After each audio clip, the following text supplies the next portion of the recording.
us out. Particularly thank Table 3 here. I appreciate it. You guys, I owe you one, so thank you, Table 3.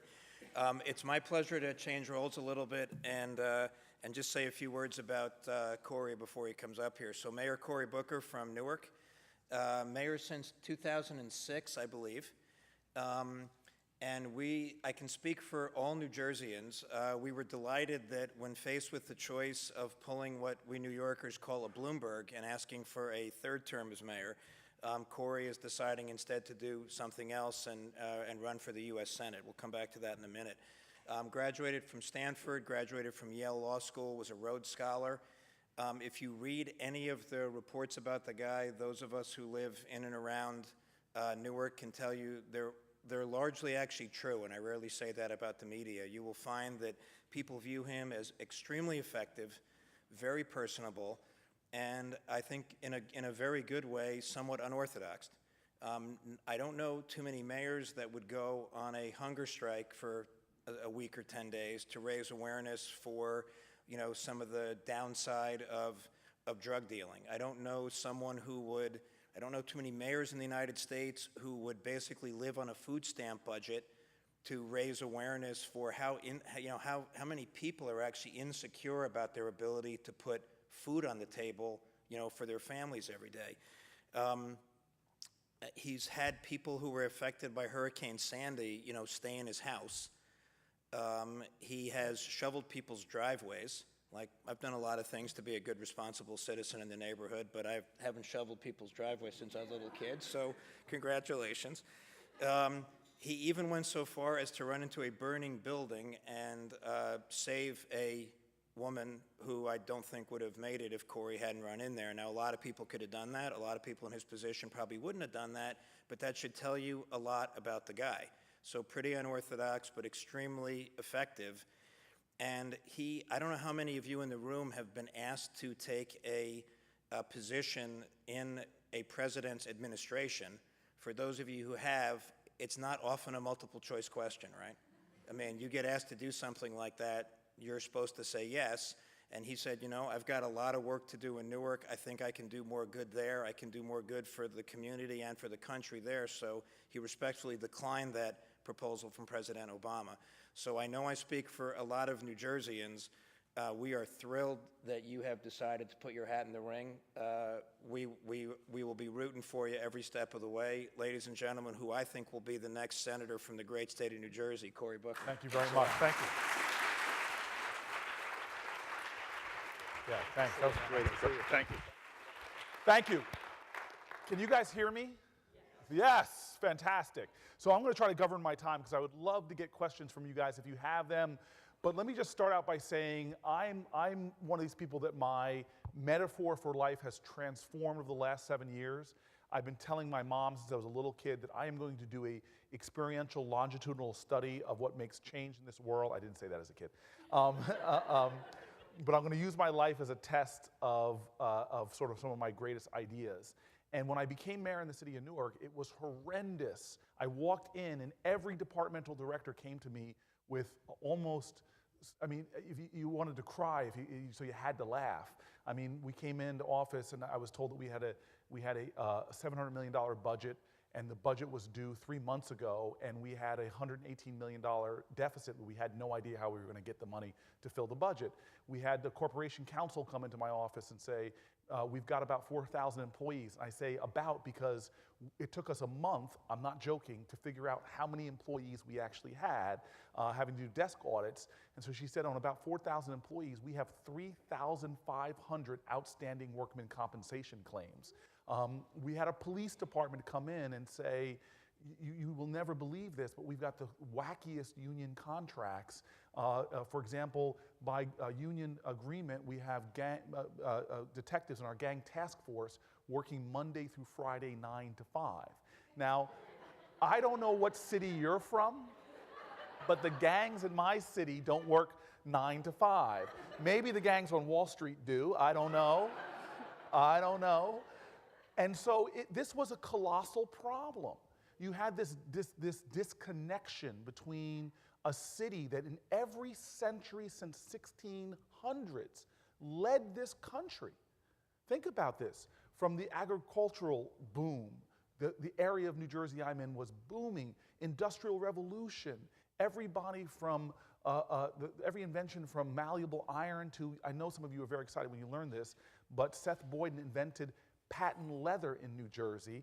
It exploded the Industrial Revolution from Newark. Thomas Edison's biggest inventing period was in Newark, New Jersey. Even in the 1900s, people to forget that Newark, New Jersey was on the front page of Harper's Magazine as the most livable city in America. It was this 60 years of a drop of so many cities from Pittsburgh to Cleveland to Detroit that just crushed the idea of the northeastern American city. And so when we walked in, we said, this doesn't make sense. This city has all of these assets. I work with a guy named Michael Porter from the Initiative for Competitive Inner Cities, and he said, look, of all the cities that are declining in America, Newark has some of the best cards dealt to it.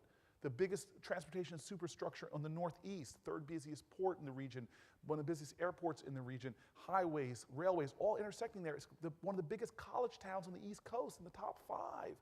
It sits 12 miles away from the capital of the global economy. And so we walked in and said, we've got to break people out of this understanding that we can't make transformative change. And we got to wake people up. I was told from a friend of mine the story about this girl who watched her mom bake a holiday ham, and she cut off the ends of the ham, dressed it all, put it in. She says, why did you cut off the end of the hams? I don't know, that's the way I was always doing it. That's the way I was taught. And she insisted to know the reason. She goes, well, it's called grandma. They call grandma. Why do you do this? She goes, I don't know. That's the way we do it. We cut off the ends of the ham before we put it in the oven. And then it's like, this doesn't make sense. This little precocious daughter says, I want to know. So she actually called her great-grandmother, Big Mama. That's what we call my grandmother. They call Big Mama up, and she gets angry. Why did you cut off the ends of the ham? I don't know what you're talking about. I had this really small oven. It's the only way I could fit it in there in the first place. So we almost become accepting. I preach intolerance every single day because we've come as a country to tolerate too much failure, too much violence, too much poverty. And what we fail to realize is, I love the Declaration of Independence. It's a vaunted, revered document, but the truth of America is a declaration of interdependence, that we desperately need each other. And we can't think of ourselves as a segmented society. Black or white, urban, suburban, Democrat, Republican. That separation is weakness. We need to realize that we all need each other.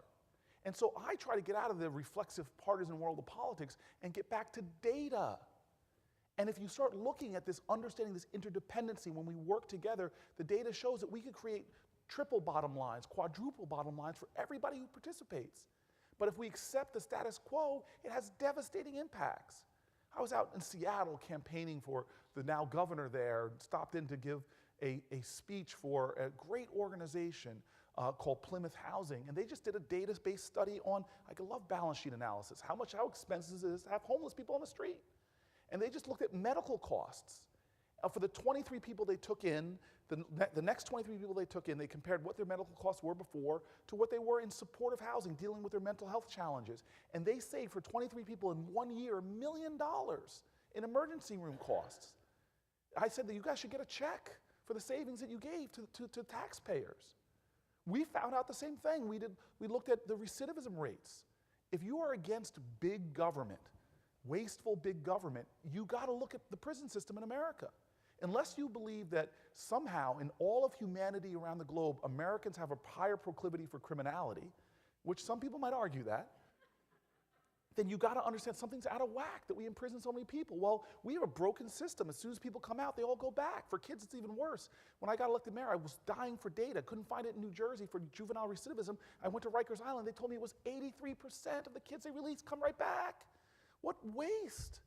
And so we said, let's try to figure this out. We brought people together, interdependency. We brought the Manhattan Institute, a right-leaning think tank, together with grassroots activists who couldn't even say the word Republican without a physical reaction. Ooh, Cory, don't make me say it. I'll sit down and just come up with problem solving. One of the things we've created was a fatherhood center funded by friends of mine, private citizens, guys like Bill Ackman and others here in New York. When they started doing the analysis of the dollars they could save for $1 invested, It was incredible because we cut the recidivism rate from the 60s down to 7%, saving taxpayers in New Jersey for one small program millions of dollars. And more importantly, on a moral level, empowering people to be contributors, earners. And so for me, go back to that moment when I walked into City Hall, my metaphor was I'm a prisoner of hope. 7 years later, from the experiences of seeing the powerful things that can happen when people come together across race, religion, geography, partisanship, I now have changed my metaphor. In Newark, New Jersey, I tell people I'm no longer a prisoner of hope. I'm now hope unhinged. Because there's nothing we can't do. In one 7-year period, we took a city that was declining in population for 60 straight years, and now we're spiking and growing in population. We took a city that was losing tax base to now a city that has businesses moving in left and right.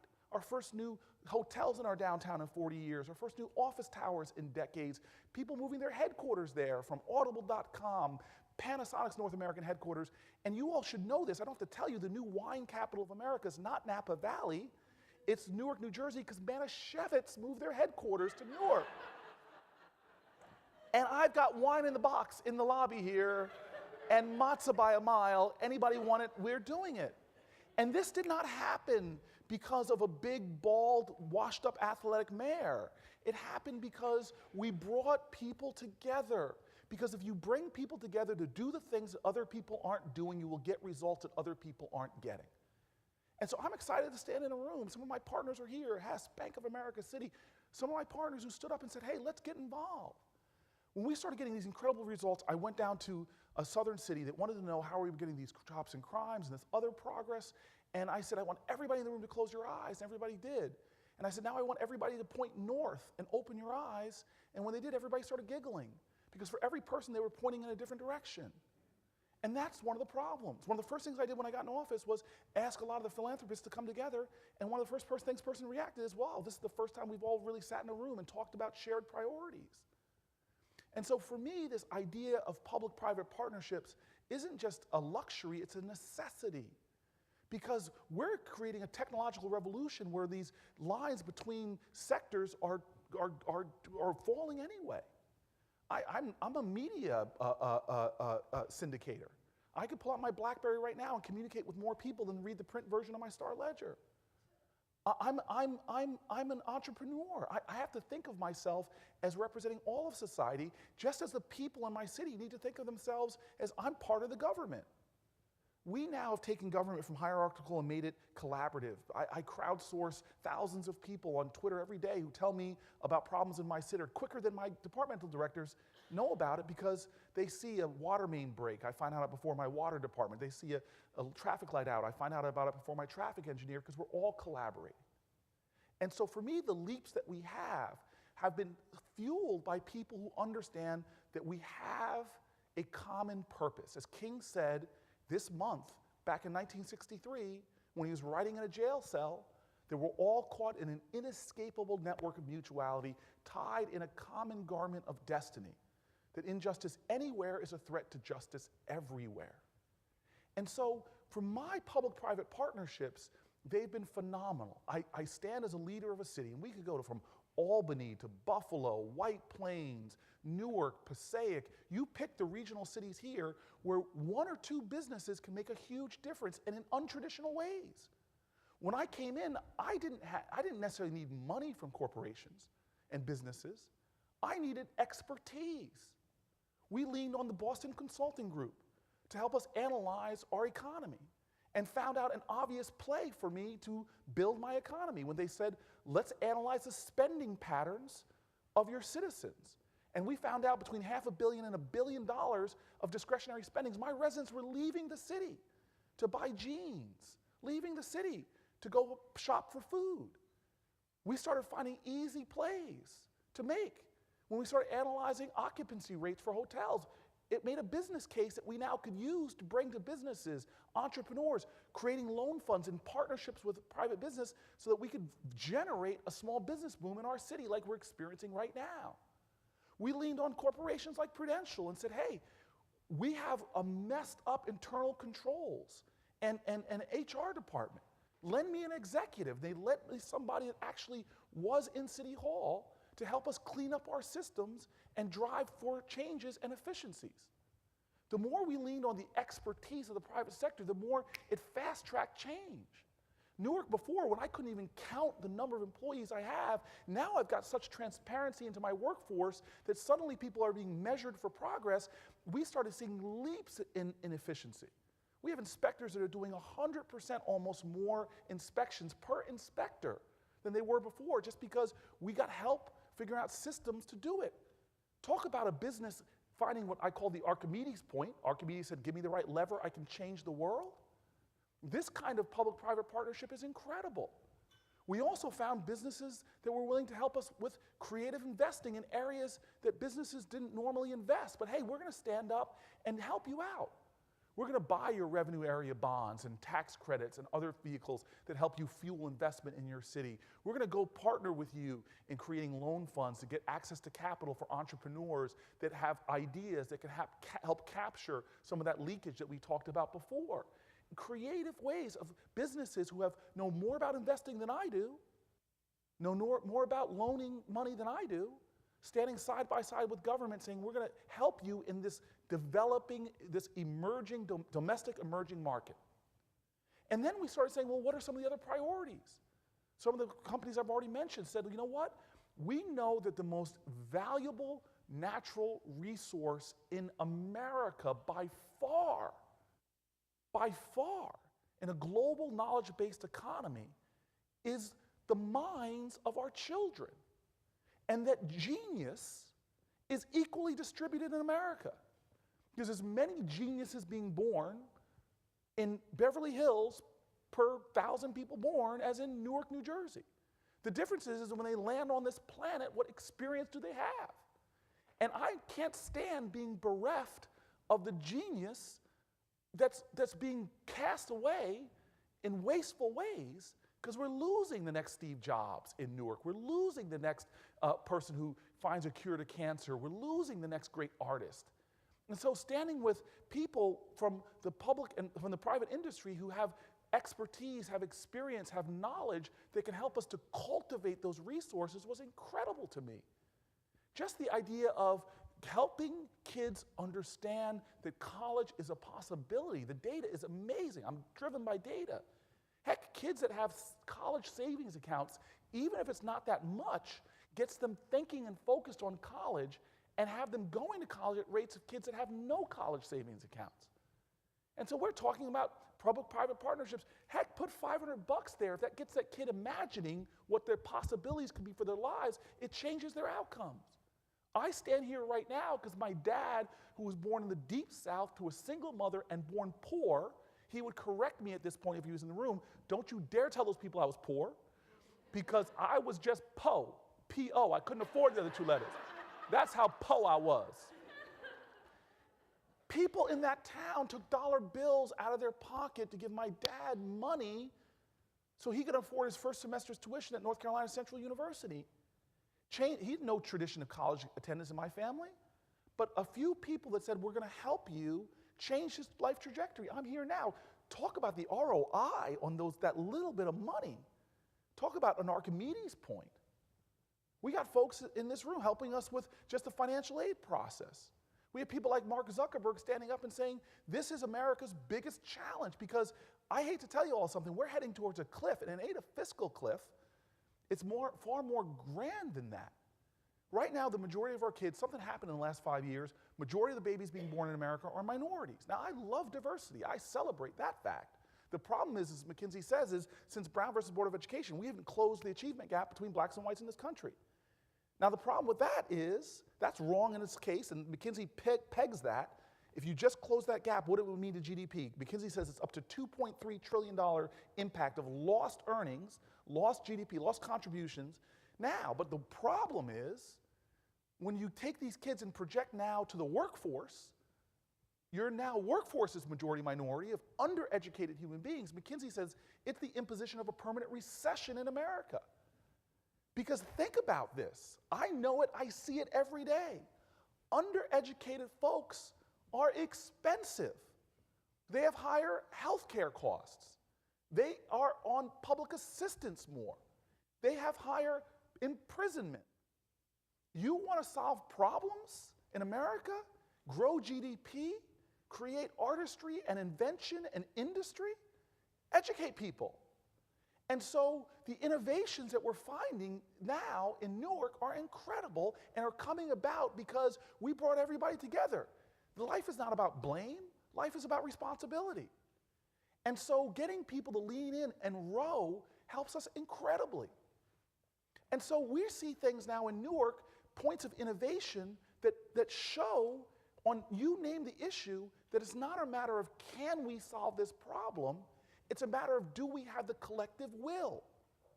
Again, leaning on the expertise of individuals and companies like in this room, we started something called New Jersey's first financial empowerment center. This blew my mind. It's a place now where people can go, the average resident walks into the financial empowerment center and walks out with 10% more in incomes or benefits. 10% more in income. I would really like that as mayor. Think about this. They sit down with folks and say, we're going to create a savings match program for you. If you will get into the habit of savings, we're going to match your savings. We're going to help you go 3 years back into your tax records to see if you qualify for the earned income tax credit because you were doing your taxes yourself, or you were going down to Billy Bob down there to do your taxes and then didn't realize, and you were paying them to do it, by the way. We'll do it for free, and we're going to find you money back. And then we don't let somebody just walk out with a check for $15,000. We're saying, wait a minute, that is power that you can leverage in your life to transform your outcomes. One family in the South Ward of Newark, the White family, walked in with our help, with financial advisors. They went from a in-debt family to realize they got their earned income tax credit, their first-time home owners support, and now they bought a 3-family home. They're business people, renting out 2 of their apartments, making money, adding to my tax base, contributing to society, breaking out of poverty. And so to me, what gets me jazzed up and excited, even on days where I've had 3 hours of sleep and 10 cups of coffee by 3 o'clock, what gets me excited is I know that together we can transform. It's like the great leader Golda Meir said, Jews together are strong, but Jews with other people are invincible. It's like the wonderful African parable that says, if you want to go fast, go alone, but if you want to go far, go together. It's like the hallmark of this young nation that's still dying to tell its truth.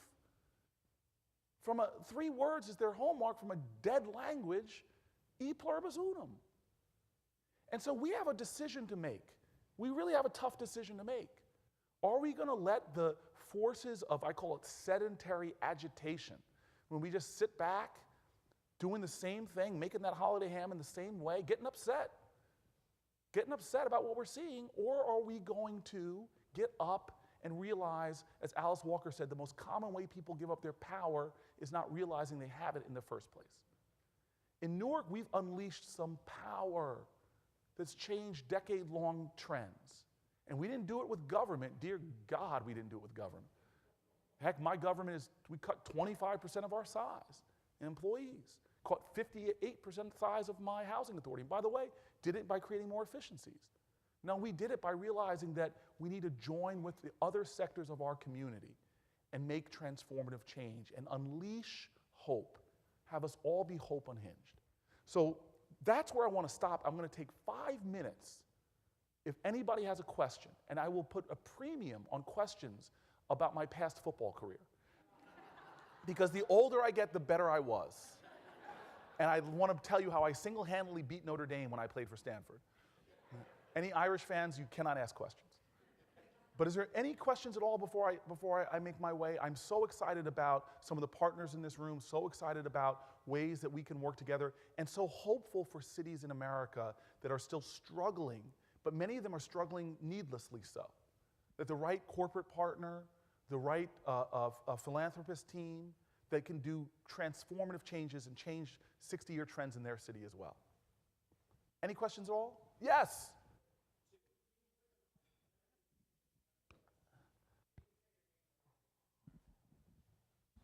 Mayor, you know I'm a huge fan.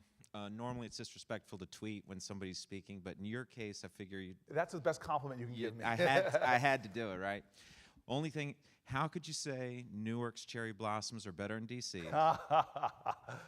And secondly, what do you think about Prudential, Capital One, some of the folks getting together in the city in terms of some of the partnerships that you're seeing, kind of around the connection between arts and the revitalization kind of downtown, and what's the connections and how does that working with the government? I thank you for the question. So first of all, data, we have more cherry blossoms in Washington, D.C. It is a fact. and they're blooming literally right now. We have people as far away as Japan coming. So get your happy hips out of New York and come see our cherry blossoms. It's an amazing spectacle, an explosion of environmental artistic beauty.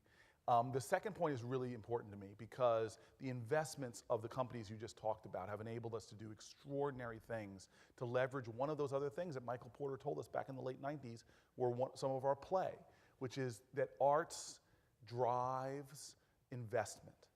It's amazing what the Performing Arts Center, we're using the people that did Bryant Park are about to do Military Park, philanthropy from the organizations you're talking about, are helping us create a transformation in our downtown, which has stimulated our downtown housing market, which is stimulating companies wanting to move. Right now we've got Prudential building a new office building, Panasonic building a new office building, all in this very area, but it's going to continue. We've got Shaquille O'Neal and others building a new high-rise office tower. We've got Cablevision building a new office building. All of this happening. Right now, we're hoping to announce, I know this is being recorded, but please don't release this until 2 weeks from now, where we're going to be announcing some exciting things happening with the Haynes building. Hopefully some very well-known supermarkets moving into our downtown. All of this is happening. The stimulus, the trigger to it, really is investing in arts and the environment. And that's what people don't understand. This is not a luxury. It's not an add-on. It's not icing to the cake. In many ways, it's the foundation for resurgence. The first great mayor was Pericles. And to paraphrase Pericles, say that 10 times fast, is cities are where all good things come together, and in that coming together, they manifest the divine. And arts and culture is humanity's highest expression to the divine. And it stimulates activity, it stimulates investment, it stimulates growth, and that's what's happening in Newark. So thanks for the question. Yes? Somebody, where's Oprah Winfrey? Come on, run to the mic. Like Michelle Obama would be so proud of you. It's like, let's move. Martin Reeves, Boston Consulting Group. Thanks for a wonderfully inspiring talk. I'm interested in problem solving. It seems to me you've been very successful in bringing disparate people together to solve collective problems. Looks easy when it's done well, isn't easy. Do you have any principles in mind for your collective problem solving technology, let's say? Yeah, I mean, the first principle is very simple. I mean, you know, so let me tell you, I don't know if anybody knows, he's really a soft-spoken guy. Has anybody ever heard of the governor of New Jersey? Very quiet man. The first thing is just like bury your ego and find common ground. And there's more common ground. I remember as a little kid, I went to, not a kid, I was 18 years old. I was in college. I'm so old now, it feels like I was a little kid. But I heard that Jack Kemp, a Republican, I was so reflexively partisan that I was working in East Palo Alto, an inner city area, and I said, how dare a Republican come to the inner city? And I went to get in his face, and he was awesome. He got back in my face and started talking to me about what was wrong with welfare at that point, that the incentives were all messed up. He said what was wrong with urban investment and started talking to me about enterprise zones and tax incentives. And before I knew it, we were friends. In fact, my first Washington, D.C. fundraiser was hosted by Jack Kemp and Bill Bradley, who came together. And so I know that no matter what it is, your racial divides, religious divides, you name it, partisan divides especially, that if you can sit with somebody and the first step is just say, what do we agree on? And so amazingly, Governor Chris Christie gets elected. He's now governor-elect. He gets elected on a Tuesday night. On Wednesday, he shows up in Newark, my turf. And he's in a school that we helped support and create, a charter school that was getting transformative results, some of the best in the state of New Jersey. And he said, this should be the educational standard for everyone. And he started talking about the moral urgency. And I'm like, this is my language. He's stealing my playbook. And so I decided to take him up on it. And I called him up. I said, let's sit together. So he came to meet with me in the back of a truck. We drove around Newark, where he was born. In many ways, I was not. I'm from Bergen County. He was born there, and we started just talking about our values. And before you knew it, we found a lot of common ground. And we said, look, people are going to try to pit us against each other. before you're even sworn an oath of office. And that was right. On the day he swore his oath, I went to go see his swearing oath. I turned around, 3 cameras in my face. Is this the beginning of the 2013 election? I'm like, what are you talking about? It's 2009. And we agreed on what we do a common ground, and we would always come back to that common ground. And so to me, executives in business, in politics, we have a convening power. And this is why I always say we need more poetry in America. People who could capture the moral imagination of people and say that we're going to come together around these common values, energize and enthuse people, and then hold people accountable for staying true to those principles. And the last example I'll give you on Chris Christie, just because I think it's a great, he and I have accomplished so much together. But there's areas I disagree. Let me give you one. It drives me nuts. I've lost my hair that I live in a nation that does not treat everybody equal under the law. And that when it comes to gay and lesbian couples versus straight couples, it freaks me out. They live in a nation that treats them differently. I feel very passionately about this issue. And on the day that New Jersey's legislature passed marriage equality, I was down with the governor, who has a very different view than me. And we have our meeting, I come out, and all these cameras descend on me. Did you give it to the governor on marriage equality? Why is he going to veto it? And they thought they were going to get the fiery comments. And I said, look, I could have spent my entire hour in there screaming at the governor about marriage equality, and I would not have moved him 1 inch. And that would have been a waste of time and a betrayal of my voters.